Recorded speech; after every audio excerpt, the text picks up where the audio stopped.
Welcome back. It's my great honor to introduce Terrill Bouricius.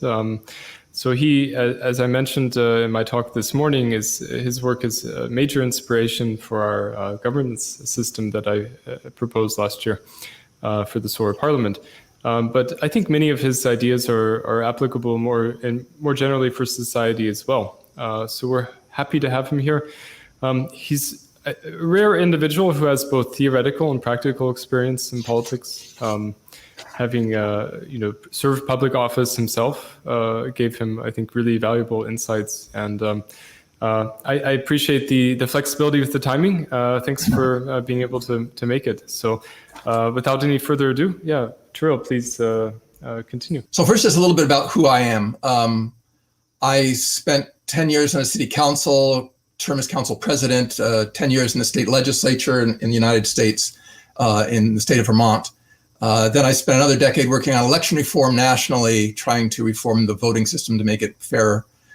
And in that process, one of the places I prepared testimony for about election reform was for British Columbia in Canada, where they had convened a citizens' assembly. One man and one woman from each legislative district in the province was selected by lottery. And this group met for, I think, about 10 months on weekends to investigate voting alternatives and come up with a proposal that ultimately went to a province referendum. It got like 58% of the vote approval, but the legislature had said it needs to get 60% to pass. But the point I want to make is that the system they used of a democratic lottery to choose a representative sample of the population for democratic decision-making was very inspirational. And I had this aha experience where I realized that actually that is a superior form of democracy. And so I spent a long time studying this. And so a fundamental thing about democracy is to understand that almost everything we think we know about democracy is wrong. Most people associate democracy means elections. Actually, it's sort of the opposite. Elections mean oligarchy. It means choosing which group of competing elites get to govern a population. Now, my expertise is mainly about governmental reform and governmental systems.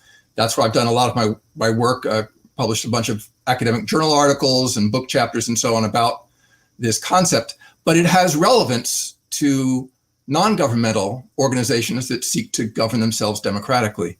The term in political science is referred to as sortition.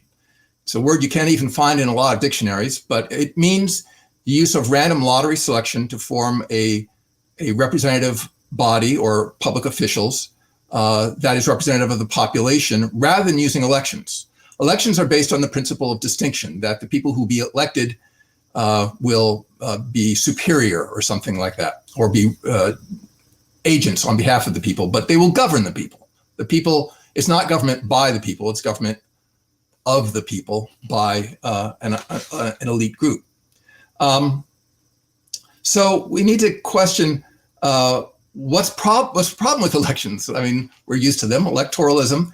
The fact is that electoralism fails pretty much inevitably to be representative and to govern on behalf of the population. There's a lot of reasons for that. First off, you can think, well, there's almost always some filter process for who gets to run for office or who gets enough publicity that they can be considered by the media and considered by candidates. And of course, it tends to be ego-driven individuals. There's a saying that anybody who wants to govern other people is automatically proving themselves to be unfit to govern other people. That ego driving is selecting a subgroup of the population which is not really fit to govern. The ideal of democracy would be that the government should make the kinds of decisions that the people as a whole would make if they themselves had the time, the motivation, the information, the good facilitation, the resources to really dig into issues and really understand them thoroughly. Elections never provide that. because of a lot of reasons, but the main one is what economists call rational ignorance. If you have one vote out of a large number, the chance that your one vote is going to make the difference between this outcome or that outcome can become vanishingly small. So it's not rational to spend a huge amount of time for each person to spend a huge amount of time to really understand all the details of the candidates, all the details of the issues, and make the best informed decision. So you are always having decision making of who the leaders will be by an uninformed electorate. It is inevitable. Now, you can argue that, well, we're going to pick the best and the brightest.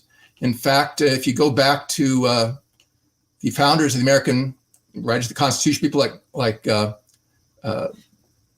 like Madison, they advocated the rule by what they called the natural aristocracy.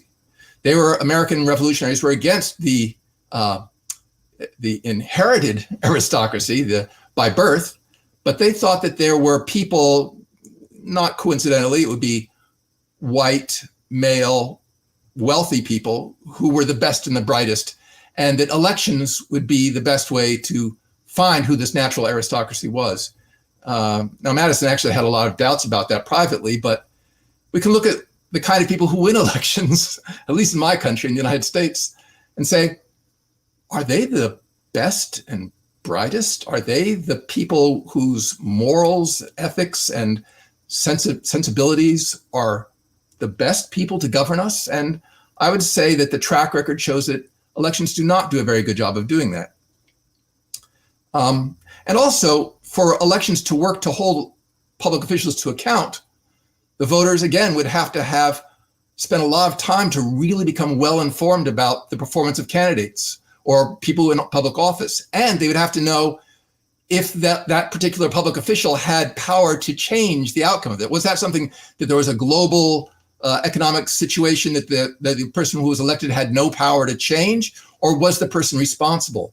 And the fact is, none of us know.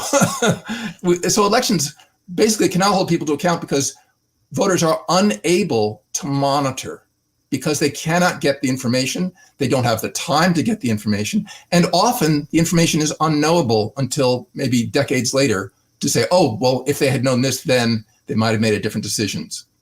So with good decision-making procedures, using random lottery selection, that principle of democracy of John Adams, who was the second president of the United States, had this wonderful quote saying that a legislature should be a reflection of the population as a whole in miniature. It should think, reason, and feel and act like the people. And elections fail to do that. But we know exactly how to do that by using a random lottery to form a representative sample of the population that can overcome rational ignorance, because they know their decision, their vote is going to matter, because they're one of a relatively small number, maybe a few hundred, who are going to make a decision on some policy matter. They have the time, they're paid, they have the resources, they can bring all the expert witnesses, both sides of every issue, and they can make a judgment that, unlike a public opinion poll, which is public opinion, they can make public judgment. They can be well informed, and they can actually exercise decisions in the interests of the general population. Now, in recent years, it's worth knowing this is not pie in the sky. There have been hundreds of implementations of these democratic lotteries, sortition, or often they're called citizens' assemblies, all over the globe. There have been literally hundreds in United Kingdom, in Ireland, in Brazil, in France, in Germany, in China, in Australia, in the United States. It is Canada. It's been taking off, and many of them have been fundamental. In fact, they've dealt with things like constitutional amendments in Ireland. Many people are aware of the legalization of abortion and the same-sex marriage laws. Those were initiated not by the politicians, because the politicians were afraid to tackle those issues in a strongly Catholic country. So they set up a citizens' assembly of randomly selected citizens to make recommendations on the Constitution. It was those citizens, those randomly selected citizens, that said, yes, we should go forward with this. politicians were relieved that they didn't have to tackle that complex issue, that emotional issue. And then it was approved overwhelmingly in referendum. So this model is not pie in the sky. It's actually being implemented in many places. Mongolia actually has a new constitutional amendment process that anytime the parties propose a new constitutional amendment, it must first be ratified by a randomly selected citizens' constitutional convention. So it is a process that's taking off around the world. Now, the things that are wrong with elections are there's so many. One of the problems, quite frankly, we face, this is in governmental elections. It's not so much true in non-government organizations, but in government elections, elections drive partisanship, and partisanship drives bifurcation of society. It is in the interests of politicians to demonize, to claim that your opponents are either evil or foolish. And that filters down to the general population. In my own country, the United States, it's really like caught on so thoroughly that many people don't even speak with their neighbors or family members anymore.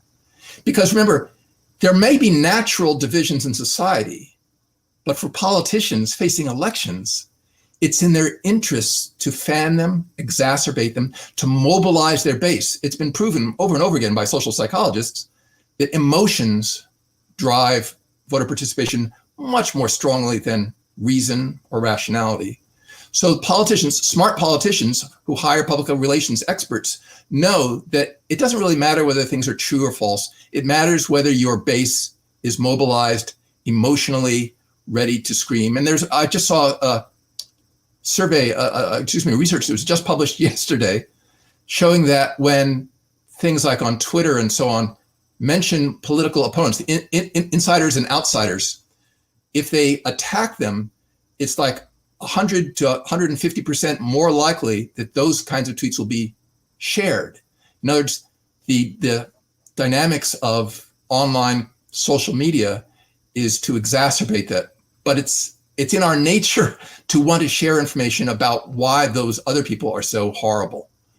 Sharing information about why our people are good, we already know that. But sharing examples of how the other people are evil really is very popular.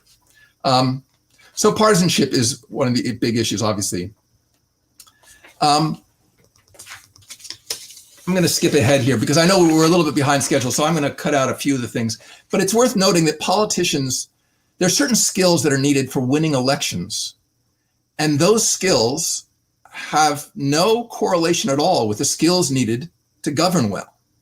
Those people who can win elections and mobilize voters, there's no reason to think, in fact, there's a lot of evidence to the contrary, that they are more suited than other people to govern. I often think of my next door neighbor, this sweet woman who's out, she rakes the green belt between the sidewalk and the street, and she does all kinds of public community service work on her own. She would never in a million years consider running for elective office. But she's the kind of person I would love to have involved in making decisions about my community. But elections basically say, no, people like her are out of the run. We cannot have people like that because she wouldn't win an election. She wouldn't even consider running in an election. So the use of random lotteries allows us to expand the realm of who can be involved in public decision making. Now, just a little bit about history. It's worth noting that sortition, or the use of random lottery selection, actually is fundamental to the concept of democracy. If you go back to ancient Athens, where many scholars trace the democracy we have today to ancient Athens, people know about the assembly where people gathered on the hillside and would vote and could propose things.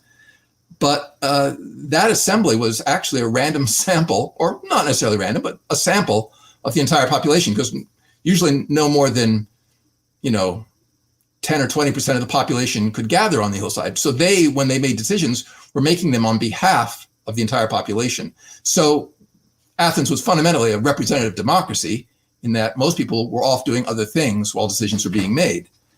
And it's the key thing, though, is that most public decisions were being made by random lottery selected bodies. There was a Council of 500 in Athens that would establish the agenda and draft resolutions and proposals for the large assembly. That Council of 500 was randomly selected. The courts, which could overrule the assembly, were randomly selected citizens.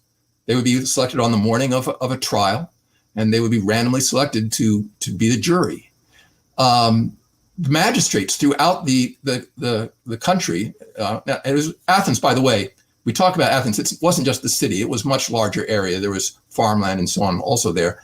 But the magistrates were usually in panels of 10 people who were randomly selected. Group of 10, so that if there was somebody who was incompetent, that they wouldn't muck things up. But it was felt at the time, Aristotle, the famous quote from Aristotle, let's see if I have that quote right here. He said that the appointment of magistrates by lot is thought to be democratical, the election of them oligarchical. And that idea that elections were fundamentally about oligarchy or aristocracy continued for over 2,000 years, up until the Enlightenment, where people like Rousseau and Montesquieu, political philosophers of the Enlightenment, they continued to say democracy is about lottery selection. Elections are about aristocracy.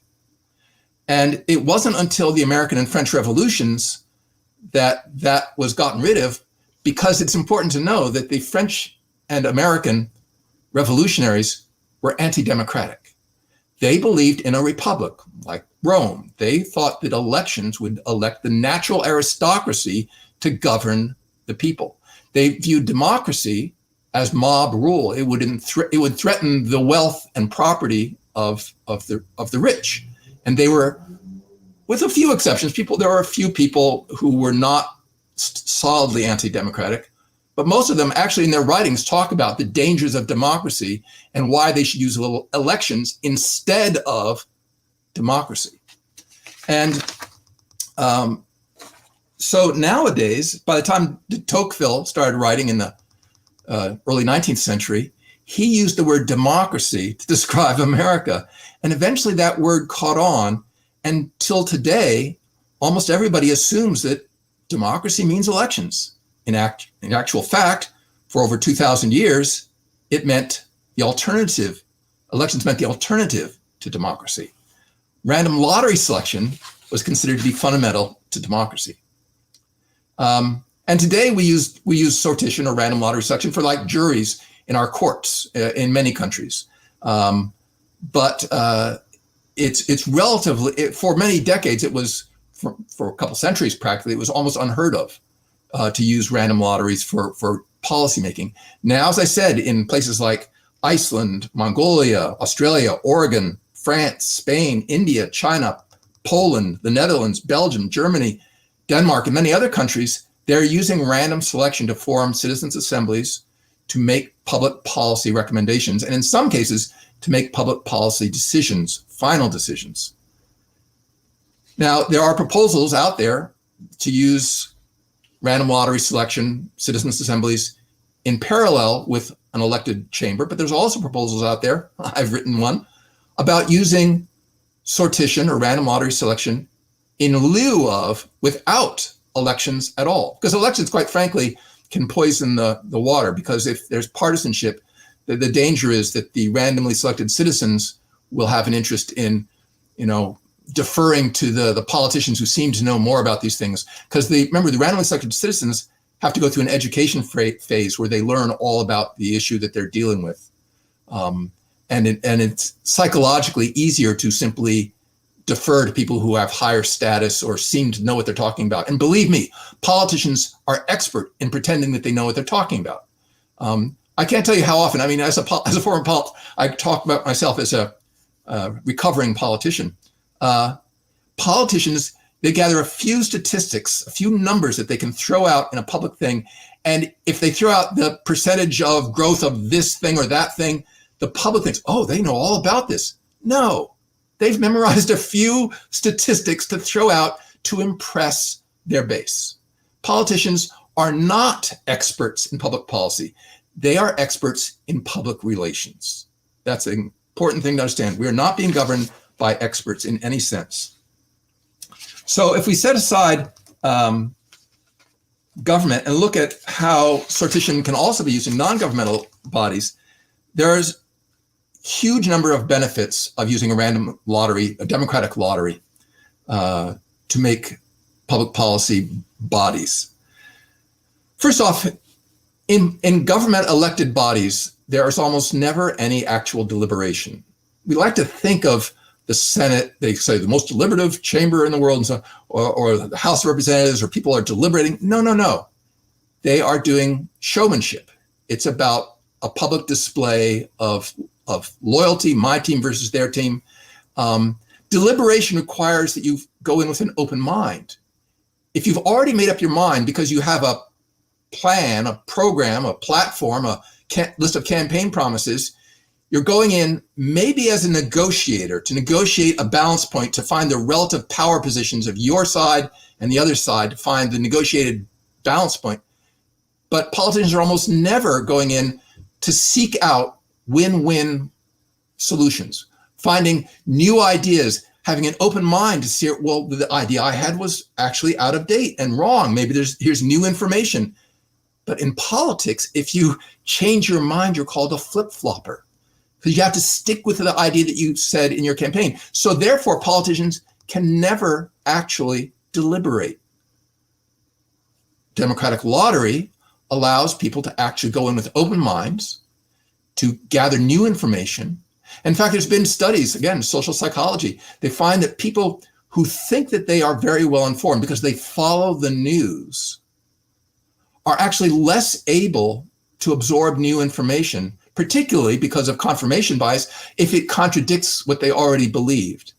So that the more well-informed people believe they are, the less able they are to make good public policy decisions by absorbing new information. So there's the aspect of deliberation that is enhanced. There's also the fact that we have more diverse groups. Now, there's a lot of evidence that diversity can actually trump expertness in certain scenarios, because by having a wider range of perspectives, different cognitive styles, ideas and solutions can come forward that a relatively homogeneous group of, older, white, well-to-do men wouldn't think of. So a randomly selected group will be more diverse, more reflective of the population, and can actually make better decisions. Of course, you'll get some jerks, you'll get incompetent people in your group, but you don't care about the competence of each individual member in your lottery selection. You care about the competence of the group as a whole. And having incompetent people in your group might make the group more competent, because you see how foolish that person can be. Or maybe you have somebody who has Down syndrome who isn't really following the details of the discussion, but having that Down syndrome person in the room with you makes you think, oh, wait, we have to tailor this program that we're working on so that people like this can use it. So the diversity allows the group to make better decisions. There's also impartiality. Now, the fact is that corruption is rife in politics, and there's a reason for that. The people who want to do the bribery know exactly who they need to bribe. And if you make a good bribe now, whether it's a campaign donation or it's a legal bribe or an illegal bribe, you've bought that person for future policy decisions as well. Whereas if you're constantly renewing a randomly selected body, or maybe a different jury on each different bill, each different piece of legislation, no one knows who to bribe ahead of time. And like a jury, you could sequester them until they're done. They listen to all the expert testimony. They can ask witnesses to come forward, but maybe they're protected from being bribed. There's lots of ways you can do it. So the impartiality. Now, quite frankly, sometimes just the impartiality itself is all you're really looking for. Notice you don't need to get a fully representative body that's statistically reliably a sample of the population. You need to use, the law of large numbers. You need a relatively large body, hundreds. But if your decision is just to say, how should we make a decision in this? The body that's going to make the decision isn't discussing. It's a pre-body that's deciding what kind of procedure should we use to bring forward experts to the jury. that, they just simply need to be impartial. They need to have what's called the veil of ignorance, where they don't know who's going to make the final decision. They don't know what maybe even what the policy matter is. But that group, that randomly selected group, can act impartially simply because they are not the one that are going to make the final decision. And that brings me to the guts of how one of the journal articles I wrote that has been the most downloaded journal article from this particular academic journal in its history was about multi-body sortition. It's been influential in many places. It's been in Belgium and Spain and other places where they have used principles of it to design municipal and statewide government bodies. The concept is simply this. Rather than having a single democratic body that drafts proposals, takes testimony on them, and then votes and adopts them, you need to divide up the tasks. Because the act of drafting a proposal makes those people automatically unfit to then judge their own handiwork. They have a pride of authorship. Maybe they've engaged in a groupthink process where they follow the lead of some, charismatic person, and they went down the rabbit hole. And so having a single democratic body can be very dangerous. What you need is one body, maybe an agenda council, that would say, we need to make a decision about issue X. In the next year, we have issues X, Y, and Z. We have to make decisions on these. They put out a general call, the agenda council, to all the members of society or of a democratic organization, of the members of that organization. We need proposals on how to deal with issue X. Anybody in the organization, anybody in the community can, or work with other friends or strangers, maybe randomly put together, can come up with proposals. Maybe a self-organized group can draft a proposal. But the key thing is they shouldn't be able to adopt it. They draft proposals that then goes to a review council or review panel that, again, is democratic lottery, randomly selected. They come together, they get all the expert testimony, they hear the pros and cons, they listen to all the ideas, they craft a final proposal. They take a little piece from this proposal, a little piece from that proposal, they tweak it a little bit, maybe they send it back to the group and say, can you work on this a little bit? It's almost a good idea, but we think this part's problematic. And then eventually that review body drafts a final proposal, but they don't get to decide.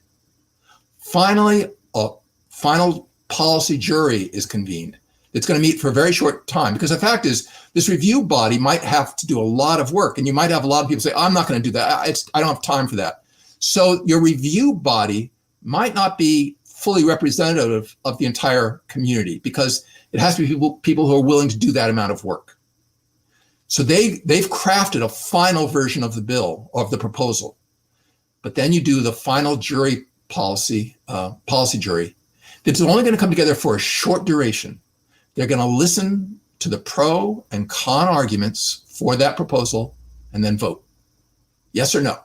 Is it adopted? Is it not adopted? So this way of dividing up tasks and rotating individuals means that the democracy is protected. Also, it can be protected from bureaucratic capture. A major problem of many nonprofit organizations is that the existing board of directors sets up a nominating committee. They nominate people who are going to replace them, and they get elected because when people vote, they only have a list of people who are nominated, and most people don't know any of these people, so the people that get nominated get elected. So the nomination process is a real decision-making process, and it's a committee of the current board. So you have a self-perpetuating body, which is rife for the potential of corruption and self-serving, right? Instead, what if the nominating process was done by a randomly selected group of members? Bring together, 30 members. You pay them, or maybe you bring them all together in one place and you have a nice catered meal and whatever. And they then listen to all the ideas of, like, here's an example. You wouldn't randomly select a board of directors of 9 people. That doesn't make sense.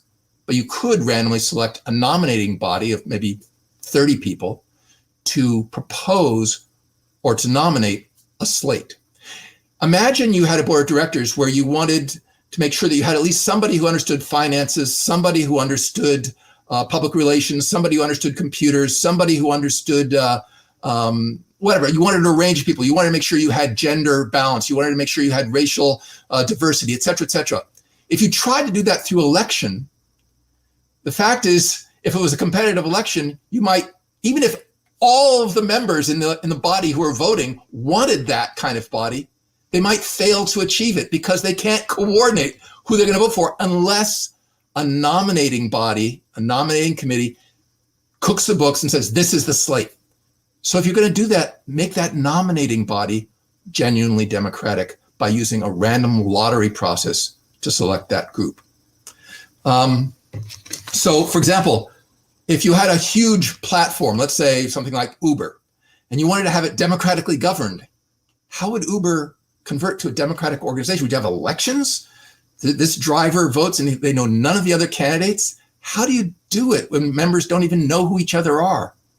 The way to do it is you randomly select the members, or it could be owned by the people who are given rides. You could have a version that's part drivers, part riders, whatever.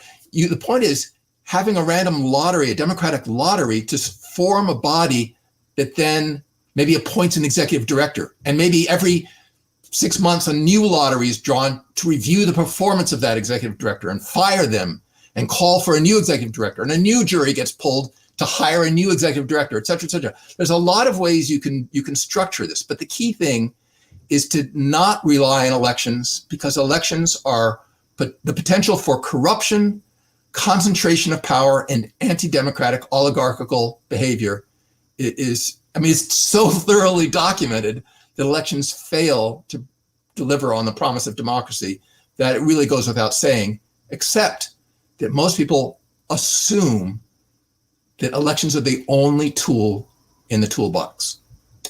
So I will stop there and see if there's questions, and I will be happy to answer them.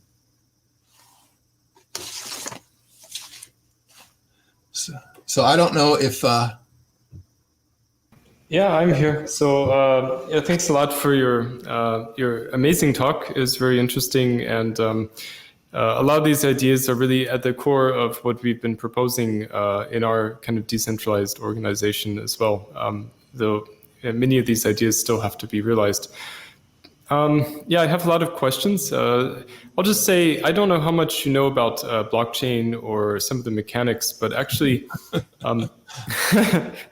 the sortition actually plays a very key role in blockchain consensus. So you have many different anonymous validators around the world who analyze transactions, sign off, create the blocks, and vote on them.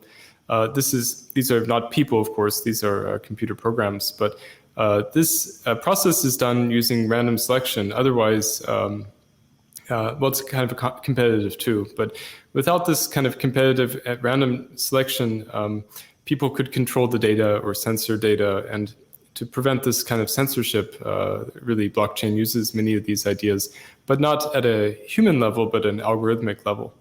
What we're trying to do is create something similar to this, but as like a proposal pipeline.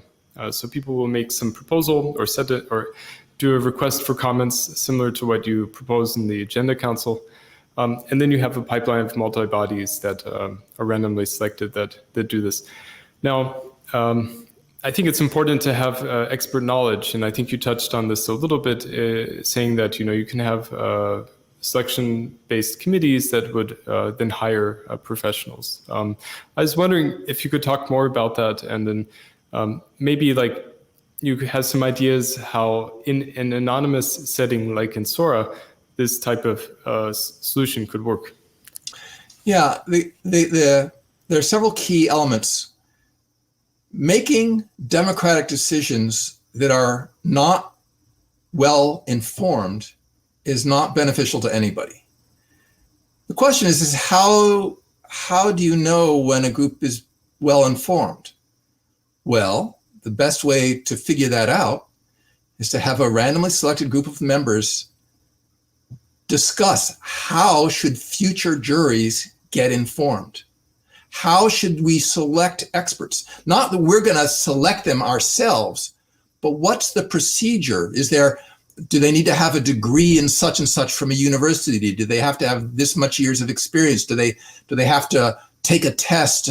The ancient Chinese Confucian idea that they would be, experts because they would pass some test or something. And that method of saying these are bona fide experts to advise a jury can evolve over time from experience. Maybe the next jury would say, you know what, they tried to say only academics with a degree, a PhD in such and such could testify. And we don't think that worked well because they made a decision like this and it turned out badly. So we need to change the way we're going to select experts. But the point is, this can be a constantly self-correcting process where the randomly selected jury observes what happened in the past and maybe modifies. But the idea of selecting experts, because of what's called, as I said earlier, the veil of ignorance, if the group that's randomly selected, they don't know what policy is even going to be debated next. They don't know who is going to be on the jury. They don't know whose ox would be gored by decisions this way or that way. They have every incentive to create the fairest, best method of selecting experts that they can imagine. Because it might be something that would hurt them if they develop a bad method of filtering out expert testimony. And they would certainly say, well, you have to have expert testimony, because most people would say, you know what? Randomly selected people don't necessarily know much about this stuff. They need to be informed. And quite frankly, that's also true of politicians. The fact is, politicians don't know much of anything about policy. It's the staff that draft the bills, not the politicians. And the fact is, the staff usually meet with a series of lobbyists who have given campaign contributions, et cetera, because they're not interested in developing good policy. They're interested in developing policy that will further the re-election chances of their boss.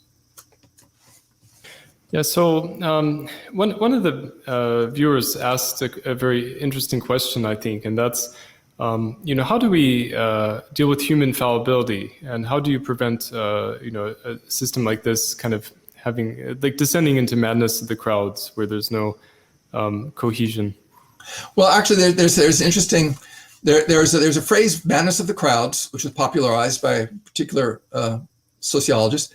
There's also the phrase of the wisdom of crowds.